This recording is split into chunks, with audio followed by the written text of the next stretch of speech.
നമ്മളെല്ലാം എന്ത് വിനീന്ദ്രൻ പറഞ്ഞാലും വിനീന്ദ്രൻ ഞാൻ കണ്ടുമുട്ടുമ്പോൾ ഉടനെ രാഷ്ട്രീയം എന്ന് വെച്ചാൽ ഒരു ഒരു ഒരു വിജ്ഞാനം തരിക എന്നുള്ളതാണ്. ഒരു പുതിയ അറിവ് തരിക എന്നുള്ളതാണ്. ലോകത്തെ രാഷ്ട്രീയം പറയാൻ സംസാരിക്കുകയാണ്, കവിതയുടെ ഒരു പുതിയ അറിവ് തരികയാണ്. അപ്പോൾ എല്ലാ മനുഷ്യരും കണ്ടുമുട്ടുമ്പോഴും പരസ്പരം അങ്ങനെ ഉള്ളൊരു ഒരു ഒരു കാലമായിരുന്നു അത്. അപ്പം ആ സമയം എന്ന് വെച്ചാൽ നമ്മളിപ്പോൾ നാടൻ പാട്ട് പാടുക എന്ന് പറഞ്ഞാൽ അന്ന് വളരെ കൃത്യമായ പൊളിറ്റിക്സോട് കൂടിയിട്ടാണ് പാട്ട് പാടുന്നത്. സാമൂഹ്യ മാറ്റത്തിന് വേണ്ടിയിട്ട് സജ്ജമാക്കുക എന്ന് പറയുന്ന ഒരു ഒരു ഒരു കാലമായിരുന്നു അത്.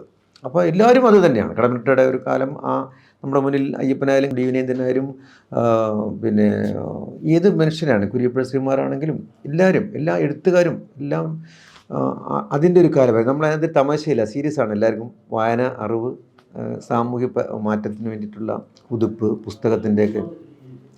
പിന്നീട് എന്താ സംഭവിച്ചെന്ന് പറഞ്ഞാൽ, ഇപ്പം അത് നമ്മുടെ തന്നെ തിരിച്ചറിവ് പോരായ്മയുടെ ആണോ കുഴപ്പമാണോ എന്ന് എനിക്ക് പറയാൻ പറ്റില്ല. ഉദാഹരണത്തിന്, ഏനിന്നലെ ചൊപ്പനം കണ്ടപ്പ ചൊപ്പനം കണ്ടേ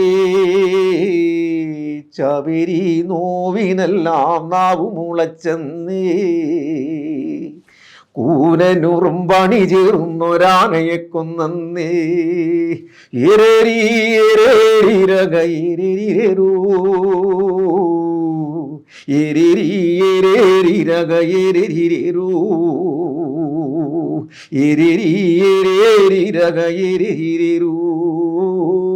മൈലാഞ്ചി കാട്ടിലെൻ്റെ പറയികരഞ്ഞേ പൂവായ പൂവിലെല്ലാം ചോര തെറിച്ചെന്നേ പൂവായ പൂവിലെല്ലാം ചോര തെറിച്ചെന്നേ ഏരേരീരക ഏരേരിരോ ഏരേരീരക ഏരേരിരോ ഏരേരീരക ഏരേരിരോ തമ്പ്രാന്റെ അറ നിറച്ചിട്ടങ്ങർ കിടന്നേ എനന്റെ കൂരേലക്കറ്റ കൊയ്തു പോലിച്ചെന്നേ എനന്റെ കൂരേലക്കറ്റ കൊയ്തു പോലിച്ചെന്നേ ഏരേരീരക ഏരേരിരോ ഏരേരീരക ഏരേരിരോ ഏരേരീരക ഏരേരിരോ. അപ്പം ഈ പാട്ടിൽ ഇതിൻ്റെ പൊളിറ്റിക്സ് ഉണ്ട്. ഒരു കാലത്തെ നമ്മൾ വിളിച്ചു പറയണം, ഒരു ദേശത്തെ മനുഷ്യരുടെ പ്രശ്നങ്ങളും ഒക്കെ നമ്മൾ ഈ പാട്ടിലൂടെ പറയുന്ന. അപ്പോൾ ആ ജീവിതത്തിലൂടെ കടന്നു വന്നിട്ടുള്ള മനുഷ്യരുടെ തലമുറയിലൂടെയാണ് ഈ പാട്ടുകൾ നമ്മൾ പാടിയത്. അപ്പോൾ ആ കാലത്തല്ല ജീവിക്കുന്ന മനുഷ്യരുടെ കാലത്തല്ല നമ്മളിപ്പോൾ ജീവിക്കുന്നത്. അപ്പോൾ അതുകൊണ്ട് അതിൻ്റെ പ്രശ്നങ്ങളുണ്ട്, ആ എക്സ്പീരിയൻസിനുള്ള തലമുറ അല്ലാത്തതുകൊണ്ടാണ്. അപ്പോൾ ആ പാട്ട് നമ്മൾ സ്റ്റേജിൽ എല്ലാ വാദ്യോപകരണങ്ങളും വെച്ചിട്ട് ഈ പാട്ടിനെ വളരെ ഗംഭീരമായി പാടുമ്പോൾ ആളുകൾ തുള്ളും. മനസ്സിലായില്ലേ?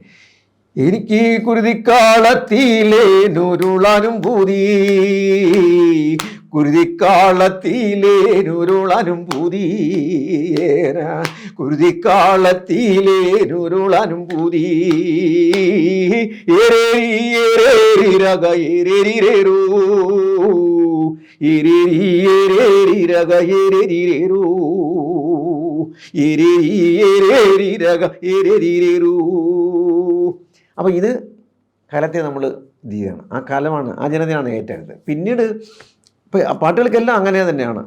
അതിൻ്റെ ഒരു പൊളിറ്റിക്സ് നമ്മൾ അതിനകത്ത് നിന്ന് അതിൻ്റെ നെഗറ്റീവ് സാധനം നമ്മളെ സംബന്ധിച്ച് എടുത്തില്ല.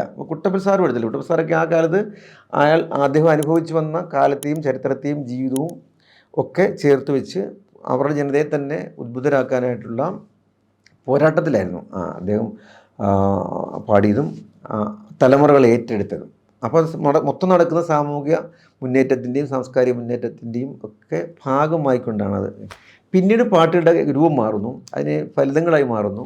പൊതു ആളുകൾക്ക്, പൊതു മനുഷ്യൻ്റെ പൊതുബോധത്തിലേക്ക് പുതിയ സംഭവങ്ങൾ കടന്നു വരികയും അത് ആഹ്ലാദത്തിൻ്റെയും ആനന്ദത്തിൻ്റെയും കൗതുകത്തിൻ്റെയും പിന്നെ എന്താ പറയുന്നത് അങ്ങനെയൊക്കെയുള്ള സംഗീതങ്ങൾ മാറിപ്പോയി. അതിൻ്റെ ആ പാട്ടിൻ്റെ ശക്തിയോ ഉദ്ദേശ ലക്ഷ്യങ്ങളിൽ നിന്നോ അത് വ്യതിചലിച്ചു. അപ്പോൾ സ്വാഭാവികമായിട്ടും പൊതുസമൂഹമായിട്ട് അത് ഏറ്റെടുത്ത് മാറുകയും സമൂഹത്തിൽ വേറൊരു ധാര വികസിച്ച് വരികയും. അത് കുറ്റമായിട്ട് നമുക്ക് എടുക്കാൻ പറ്റത്തില്ല. അത് അങ്ങനെയാണെന്നാണ്, കുറ്റമായിട്ട് എടുക്കാൻ പറ്റില്ല എന്ന് എനിക്ക് തോന്നുന്നത്.